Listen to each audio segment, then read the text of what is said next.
Well, here we are in Mount Airy, Maryland, at the building that we're putting up for M&M Welding and Keller Brothers Construction. It's a 17,000 square foot building. It's 100 foot by 170 foot. It's a typical contractor's warehouse, office, shop building that we do all across the United States.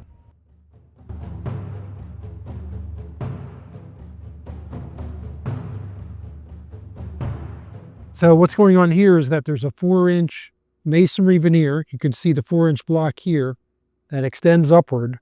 It'll be a 4-inch split-faced block, decorative block, up to about 3 feet above the slab level, up to about this elevation here. And you can see how thin that masonry is. It needs to have support behind it.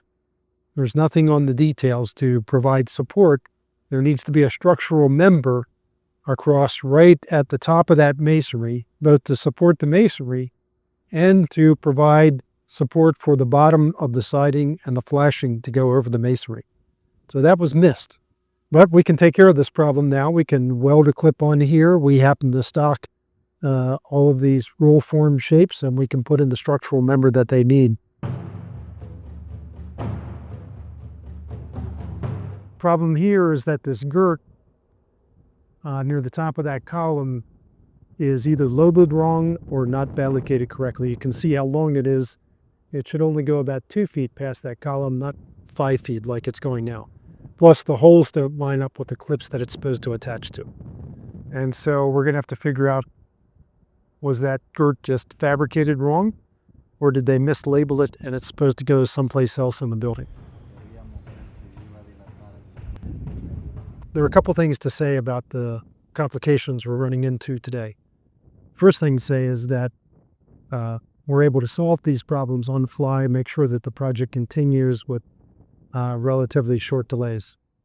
But the other thing to say is that it's important to involve us from the beginning of the project, because most of the time we're going to identify those issues and solve them before we're actually out here in the field trying to put the building together.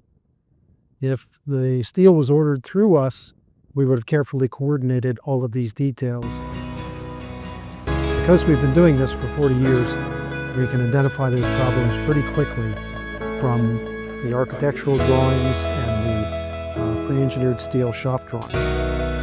And we order the steel, design the building. We make sure that those problems don't happen.